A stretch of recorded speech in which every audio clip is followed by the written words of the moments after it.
अस्सलाम वालेकुम दोस्तों। आज मैं आपसे बात करूंगा कि ब्लड शुगर लेवल का कैसे पता चलता है कि एक बंदे को शुगर हो गई है। बहुत सारे लोगों का ये सवाल होता है कि शुगर कैसे पता चलती है। शुगर के लिए दो तीन वजूहत हैं जो शुगर के आप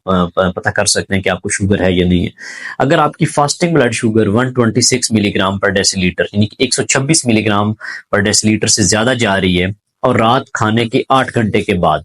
लाइक आपने जो लास्ट डिनर या लास्ट मील लिया है उसके 8 घंटे के बाद अगर आपकी फास्टिंग 126 से ज़्यादा है, तो ये एक क्राइटेरिया है जो कि शुगर होने का बताता है। इसके अलावा अगर आपने खाने में कोई भी चीज़ खाई है जिसमें तकरीबन 75 ग्राम ग्लूकोज हो और उसके 2 घंटे के बाद अगर शुगर चेक करें जो 200 मिलीग्राम पर डेसीलीटर से ज़्यादा है, तो ये एक क्राइटेरिया जो डायबिटीज़ को कन्फर्म करता है।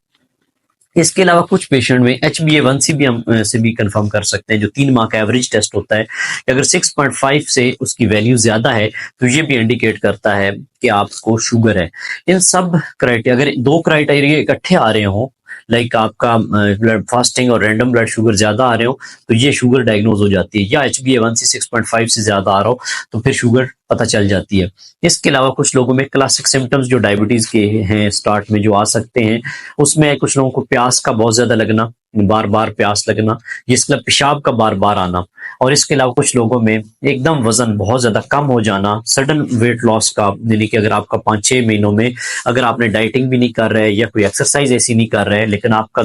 एकदम वजन कम हो जाए कुछ पॉइंट्स लाइक 5-6 kg 6 महीनों में, तो ये एक इंडिकेशन हो सकती है कि कहीं आपको डायबिटीज या शुगर तो नहीं हो रही। इसके अलावा कुछ लोगों को धुंधला नजर आना शुरू हो जाता है या ब्लरिंग ऑफ विजन होना शुरू हो जाए, तो ये भी एक इशारा हो सकता है कि आपको कहीं डायबिटीज तो नहीं है। ये इन पॉइंट्स पे आप देखते हुए अपने आप को डायग्नोज कर सकते हैं कि आपको शुगर है या नहीं है। Thank you so much.